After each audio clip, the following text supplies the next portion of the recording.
नमस्कार दोस्तों, एक बार फिर से आप सभी का हार्दिक स्वागत करता हूं आपके अपने YouTube चैनल रहमत राज मैथमेटिक्स में। दोस्तों, इस वीडियो लेक्चर में बात करने वाले हैं रीट एग्ज़ाम 2021 के लिए जो अपनी संस्कृत की टॉपिक वाइज टेस्ट सीरीज चल रही थी उसका टेस्ट नंबर 6 रहेगा। और आज का अपना टॉपिक जो रहेगा वो बेहद ही महत्वपूर्ण है, कारक प्रकरण और अनुवाद। ये दोनों टॉपिक एक ही टॉपिक है, एक प्रकार से देखें तो इन दोनों के बारे में हम जिक्र करने वाले हैं। साथियों, जो प्रश्न आ सकते हैं या विभिन्न एग्जामों में आए हुए हैं उन सबको लेते हुए चल रहे हैं और विस्तार से आपको समझाने वाला हूं साथियों। तो वीडियो को कर दीजिए लाइक और यदि चैनल पर पहली बार विजिट कर रहे हैं तो सब्सक्राइब जरूर करें। तो चलिए दोस्तों, पहला क्वेश्चन आपकी स्क्रीन पर आ चुका है। संबोधने योग्य क विभक्ति कि संबोधन के योग में कौन सी विभक्ति होती है? चार विकल्प, प्रथमा, द्वितीय, तृतीय या चतुर्थी। तो साथियों, एक सूत्र है संबोधने चे। संबोधने चे, इस सूत्र के अकॉर्डिंग जो है संबोधन के योग में साथियों जो है आपकी प्रथमा विभक्ति होती है। तो यहाँ पर जो ऑप्शन आपका रहेगा ए ऑप्शन करेक्ट आंसर रहेगा साथियों। ए ऑप्शन करेक्ट आंसर रहेगा प्रश्न नंबर 1 का। आगे बढ़ते हैं साथियों, दूसरा क्वेश्चन आपकी स्क्रीन पर आ चुका है। उद्यानम निक्षा डॉट डॉट डॉट अस्ति रिक्त स्थान पूर्ति कुरु। आपको रिक्त स्थान में क्या आएगा वो देखना है। चार विकल्प, विद्यालयात, विद्यालयम, विद्यालयन या विद्यालय है। तो साथियों यहाँ पर आपके एक सूत्र है, अभितय परितय समया निक्षा हा प्रतियोगे। कौन सा सूत्र है साथियों?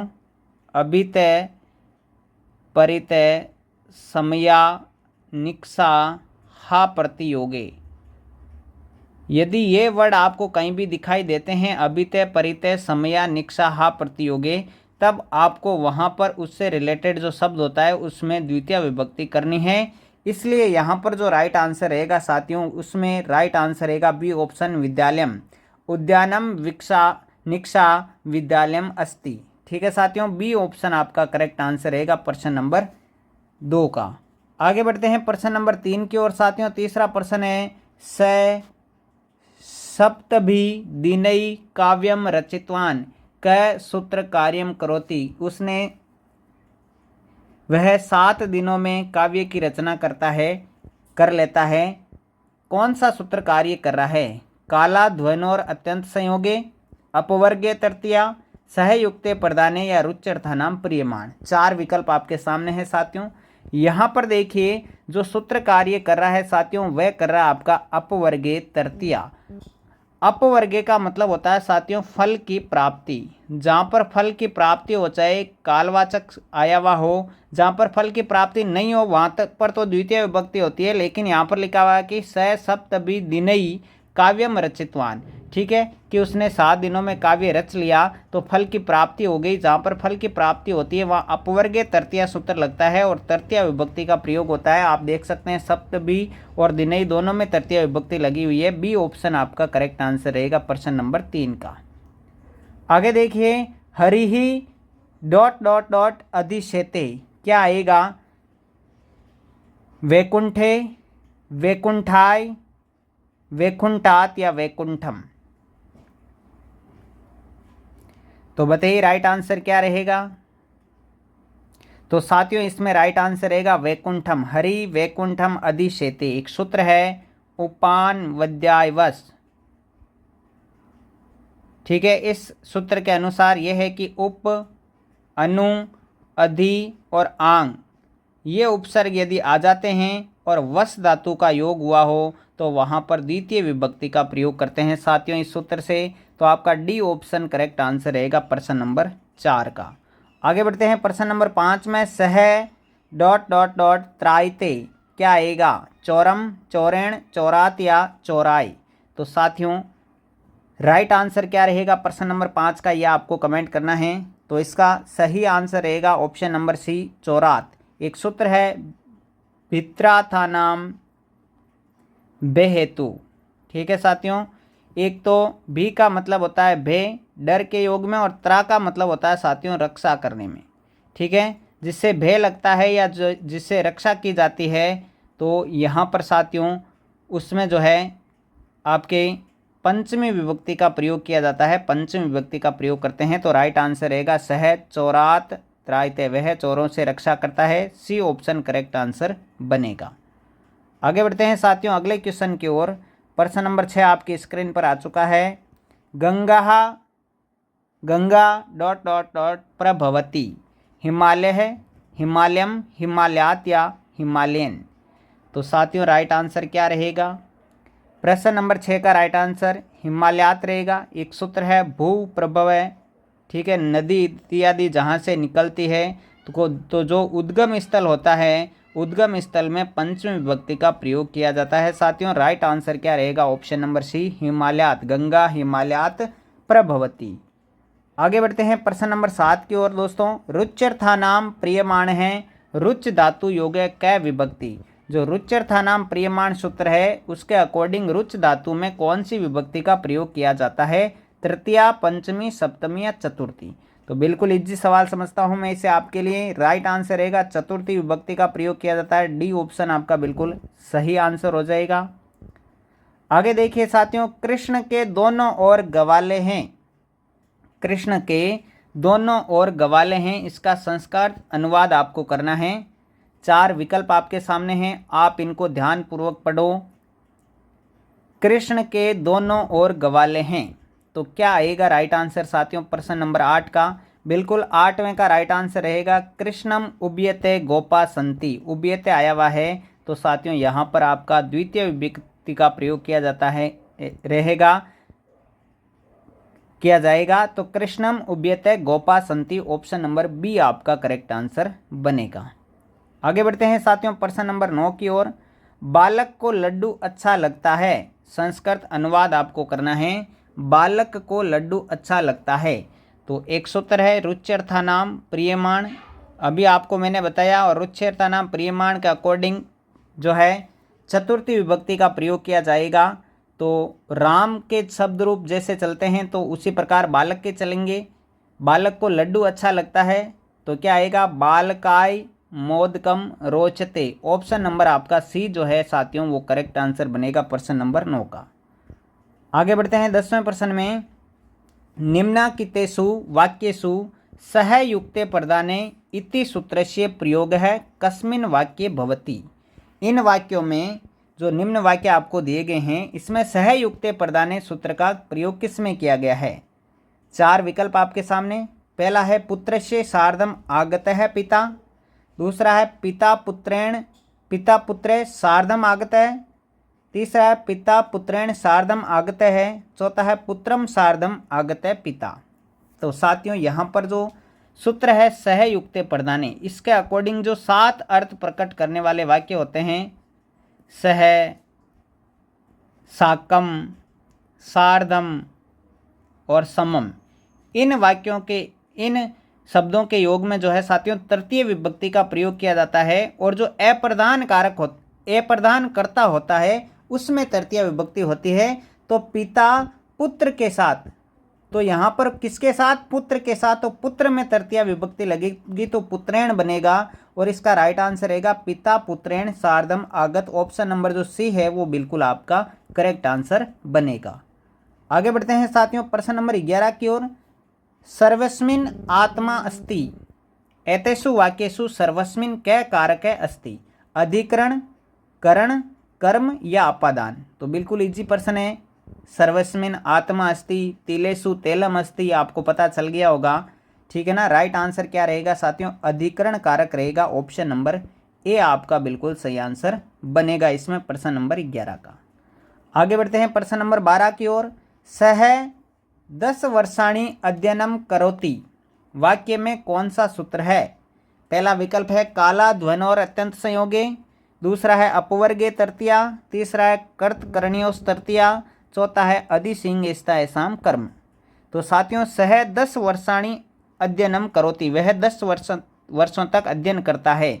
यहाँ पर फल की प्राप्ति की बात नहीं की गई है, इसलिए आपका राइट आंसर ए ऑप्शन रहेगा काला ध्वनोर अत्यंत संयोगे। ठीक है, ए ऑप्शन आपका करेक्ट आंसर बनेगा प्रश्न नंबर 12 का। प्रश्न नंबर 13 की ओर बढ़ते हैं साथियों। अलम निषेधार्थ शब्द योगे का विभक्ति प्रयुज्यते। अलम जो है, अलम का यहाँ पर निषेधार्थ अर्थ में प्रयोग किया गया है, उसके लिए कौन सी विभक्ति रहेगी? तृतीया, चतुर्थी, प्रथमा या द्वितीया। तो साथियों यहाँ पर राइट आंसर तृतीया विभक्ति रहेगा, ए ऑप्शन करेक्ट आंसर रहेगा। अलम यदि मना करना या निषेध के अर्थ में प्रयोग किया जाता है, जैसे विवाद मत करो, तो क्या आएगा अलम विवादेन, ठीक है। मत खेलो तो अलम क्रीडनेन, ठीक है। और यदि अलम का प्रयोग जो है साथियों आपके पर्याप्त अर्थ में किया जाता है, तब आपकी चतुर्थी विभक्ति का प्रयोग होता है, ये भी आपको याद रखना है। तो अलम यदि मना करना के योग में हो तो तृतीया, और अलम पर्याप्त के अर्थ में हो तो चतुर्थी। यहाँ पर निषेधार्थ यानी मना करने के योग में, इसलिए तृतीया, ए ऑप्शन आपका करेक्ट आंसर बनेगा प्रश्न नंबर 13 का। आगे बढ़ते हैं साथियों, 14 नंबर, विप्राय गाम ददाति अत्र कै कारकम। विप्राय गाम ददाति, कौन सा कारक प्रयोग किया गया? अपादान, करण, संप्रदान या कर्म।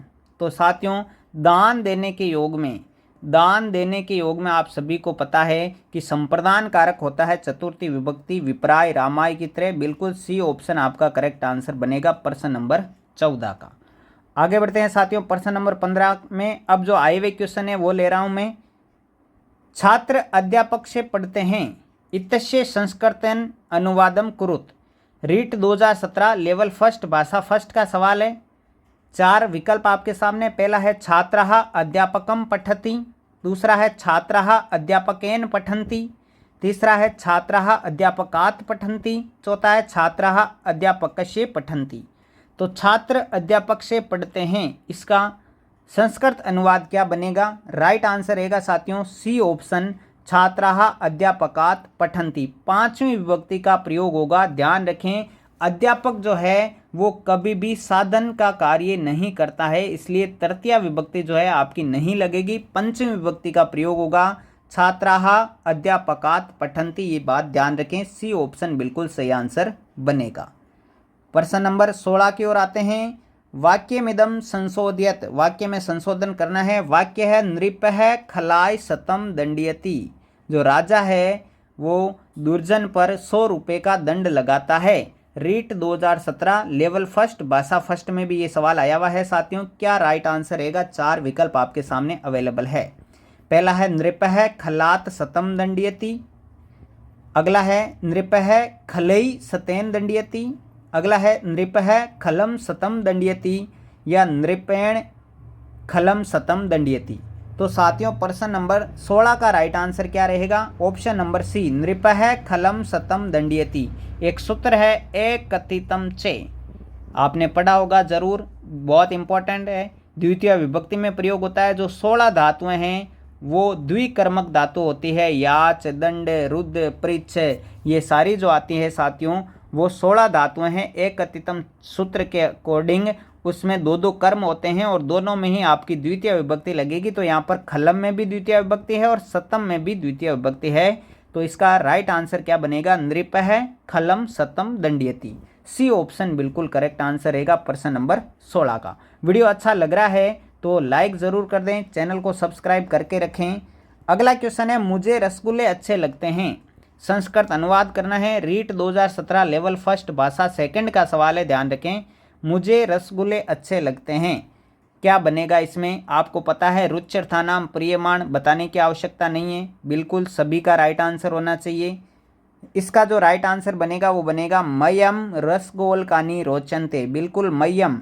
अस्मद जो रूप चलते हैं साथियों, अस्मद के जो रूप चलते हैं वो चतुर्थी विभक्ति का यदि हम एक वचन देखें तो क्या आएगा? मय्यम आएगा। इसलिए आपका राइट आंसर बनेगा मय्यम रसगोलकानी रोचनते। ऑप्शन नंबर सी जो है आपका बिल्कुल करेक्ट आंसर रहेगा। आगे बढ़ते हैं साथियों प्रश्न नंबर 18 की ओर। भिखारियों को धन दो, बिल्कुल इंपॉर्टेंट क्वेश्चन है। भिखारियों को धन दो, इसका संस्कृत में अनुवाद करना है। रीट 2017 लेवल सेकंड, भाषा सेकंड का सवाल है साथियों। भिक्षुकाय धनम देहि, भिक्षुकान धनम देहि, भिक्षुकम धनम देहि, या भिक्षुकेभ्ये धनम देहि। तो साथियों राइट आंसर आपके अकॉर्डिंग क्या बनेगा? प्रश्न नंबर 18 का बता दें जल्दी से। इसका सही आंसर रहेगा साथियों भिक्षुकेभ्ये धनम देहि। देखिए भिखारी को धन दो ऐसा आता तो हम भिक्षुकाय धनम देहि करते, लेकिन यहाँ पर आया है भिखारियों को धन दो, यानी बहुवचन में चला गया है। तो आपका राइट आंसर डी ऑप्शन बनेगा साथियों, भिक्षु के बे धनम देही। और दान देने के योग में आप सभी को पता है कि चतुर्थी विभक्ति जो है वो प्रयोग होती है, इसलिए आपका बनेगा डी ऑप्शन, भिक्षु के बे धनम देही। ये रीट 2017 में आया हुआ क्वेश्चन है। आगे बढ़ते हैं साथियों 19वें क्वेश्चन की ओर। वह गुरु से प्रश्न पूछता है, संस्कृत में अनुवाद करना है। रीट 2017 लेवल सेकंड भाषा सेकंड का सवाल। सह गुरुम प्रश्नम पृच्छति, दूसरा है सह गुरु प्रश्नम पृच्छति, तीसरा है सह गुरुवे प्रश्नम पृच्छति और चौथा है सह गुरौ प्रश्नम पृच्छति। क्या बनेगा साथियों राइट आंसर? तो इसमें फिर से आपका जो एक कथितम च सूत्र है उसमें आएगा, ये एक कथितम च में आएगा। और जो पृच्छ धातु है पूछना के अर्थ में, उसमें भी द्वितीय विभक्ति होगी, दोनों में ही, चाहे वो प्रधान क्रम हो चाहे गौण क्रम हो। तो राइट आंसर ए ऑप्शन बन जाएगा, सह गुरुम प्रश्नम पृच्छति। ए ऑप्शन आपका करेक्ट आंसर रहेगा प्रश्न नंबर 19 का। आगे बढ़ते हैं 20वें क्वेश्चन की ओर साथियों। 20वां क्वेश्चन आपकी स्क्रीन पर आ चुका है। बलि से पृथ्वी मांगता है, बलि से पृथ्वी मांगता है, इसका संस्कृत अनुवाद करना है। रीट 2015 लेवल फर्स्ट भाषा फर्स्ट का सवाल। बले वसुधाम याचति, बलिम याचते वसुधाम, बलिम याचते वसुधा या बलिन याचते वसुधा। तो फिर से याच धातु आई हुई है और याच धातु फिर से एक कथितम च में आएगी। एक कथितम च जो सूत्र है 16 धातुएं आपको याद होनी चाहिए, वेरी इंपॉर्टेंट है। राइट आंसर बनेगा बलिम याचते वसुधाम या बलिम वसुधाम याचते, एक ही बात है। बी ऑप्शन करेक्ट आंसर बनेगा प्रश्न नंबर 20 का। आगे बढ़ते हैं साथियों प्रश्न नंबर 21 की ओर। कवियों में कालिदास श्रेष्ठ है, ठीक है ना। संस्कृत में अनुवाद करना है। रीट 2015 लेवल सेकंड भाषा फर्स्ट का सवाल है। 4 विकल्प आपके सामने दिए गए हैं साथियों। राइट आंसर इसका क्या बनेगा जल्दी से कमेंट कर दीजिए। यतश्च निर्धारणम, ये सूत्र है एक, यतश्च निर्धारणम, ठीक है ना। जो एक श्रेष्ठ, बहुत सारों में से एक को श्रेष्ठ बताया जाएगा, तो वहाँ पर षष्ठी और सप्तमी दोनों विभक्तियों का प्रयोग किया जाता है। तो यहाँ पर कवियों में कालिदास श्रेष्ठ है, तो राइट आंसर क्या बनेगा साथियों, कविसु कालिदास है श्रेष्ठ है, ठीक है। इसको ऐसे भी लिख सकते हैं, कविनाम कविसु कालिदास है श्रेष्ठ है। तो डी ऑप्शन आपका करेक्ट आंसर रहेगा साथियों प्रश्न नंबर 21 का। तो साथियों ये टोटल हमने 21 क्वेश्चन जो है देखे। 21 क्वेश्चन में से आपके कितने क्वेश्चन सही हो रहे थे, एग्जैक्ट आपको कितने आ रहे थे और क्वेश्चन किस प्रकार के थे, आप कमेंट बॉक्स में ज़रूर बताएं। वीडियो को लाइक और शेयर करें। और अगला जो टॉपिक वाइज टेस्ट सीरीज है अपना, ये 6 टेस्ट हो चुके हैं। यदि आपने कारक प्रकरण को ढंग से समझना है तो वीडियो का लिंक आपको डिस्क्रिप्शन बॉक्स में मिलेगा। वहाँ पर कारक प्रत्यय इन सब के मैं डिस्क्रिप्शन बॉक्स में लिंक दे दूंगा, वहाँ से आप जो है आपका कोई भी सवाल गलत नहीं होगा। इस प्रकार से पूरा 45 मिनट में कारक प्रकरण बिल्कुल इजी वे में आपको पढ़ाया हुआ है, वहाँ से आप देख सकते हैं। वीडियो को ज़्यादा से ज़्यादा लाइक करें, शेयर करें। मिलते हैं साथियों अगले वीडियो में, और अगला टॉपिक अपना क्या होना चाहिए ज़रूर बताइएगा। तो साथियों मिलते हैं अगले वीडियो में, तब तक के लिए जय हिंद जय भारत, थैंक यू।